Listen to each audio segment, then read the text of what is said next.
And good morning. It is very bright and very warm and muggy.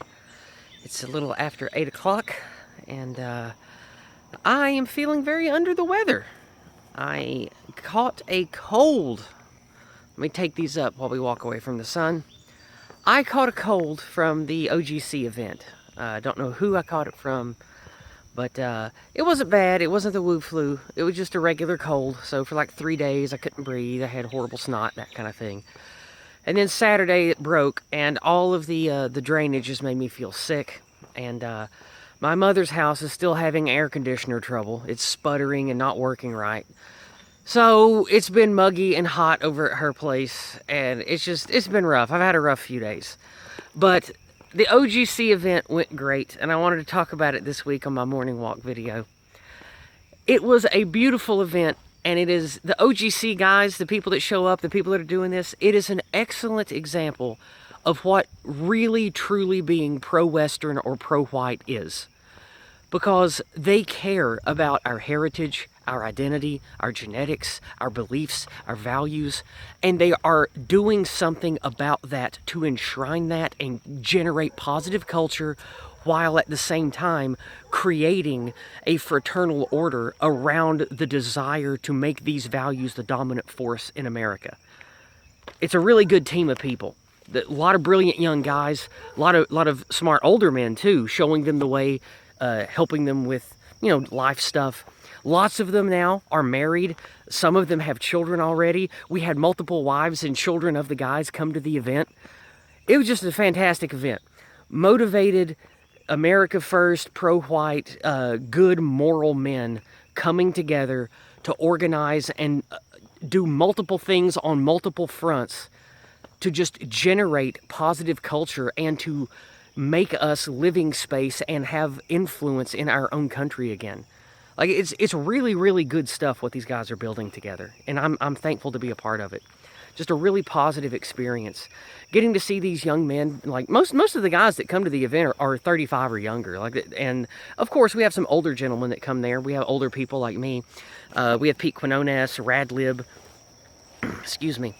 And so it's just nice to know that there are a lot of really brilliant, motivated young people that are racially conscious, ethnically conscious, conscious of the mind war in the media, conscious of the never-ending anti-white chiseling, the stupid Zionist crap that tries to subvert and get us all killed. Like, these men in this room, they all know all this stuff. And they're acting positively and constructively with all of that knowledge. It's beautiful. It's beautiful. I love it. And it really gives me hope that there are, and I hope there are more people like this across America organizing and doing stuff differently, but sort of with the same goals in mind. And it really is uplifting getting to be there and see so many beautiful, smart, courageous young people taking the reins to make things better. And it feels really good. So just wanted to let you guys know that it was a resounding success. And a lot of the people there, by the way, for those of you that like the Go Free stuff, like, a lot of the people there have already read the Go Free book, and a lot of them utilize the lexicon. Anti-white, anti-whiteism, etc. I even heard one guy use meme pathogens this weekend. Good stuff. And just to remind you, this is the group that I handed out like 50 or 60 copies of Jason's Go Free book to people. And they like that kind of thing. They're very hungry for positive, constructive ideas that can interface correctly with the modern world to get things done. And they like the Go Free stuff. A lot of them do anyway, obviously. Not every single one of them, but a lot of the guys I talked to had already read the book, and a lot of them watched Jason, so that's cool. And when it comes to political stuff, we had a guy who works in Capitol Hill come to the event. He is some kind of staffing manager or something for one of the GOP things that goes on in Washington, D.C. And he and others are also absolutely sick of just how rotten and anti-white and anti-American everything has become. And there's a common sentiment among the functionaries and the workers who are white and Christian, who are doing their best to counter-subvert and push things in a better direction in Washington. And he even wrote a big article about that. It's on the OGC Substack.